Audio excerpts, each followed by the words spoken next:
বিশ্বকাপের প্রথম ম্যাচে পর্তুগাল 1-1 গোলে ড্র করে ডিআর কঙ্গোর সাথে। সেই ম্যাচে রোনালদো কোনো গোলে দেখা পায় নাই।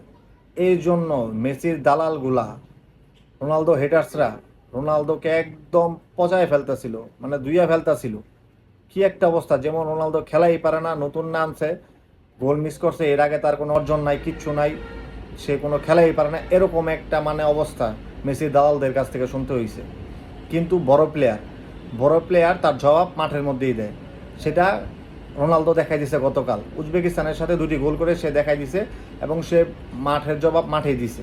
সে মাঠেই বলে দিছে আই এম ব্যাক। রোনালদো, সে হচ্ছে কিংবদন্তি, সে হলো গ্রেটেস্ট অফ অল টাইম। রোনালদোরা কখনো ফুরায় না। রোনালদো তার যে সমালোচনার জবাব সে মাঠেই দিয়ে দিছে, এবং সে গোল করার পরেই বলেছে আই এম ব্যাক। তো রোনালদো হেটার্সদের বলছি, এখন আপনাদের অনুভূতি কী? এখন তোমরা কেমন বোধ করছো সেটা কমেন্ট করে জানাও। ধন্যবাদ।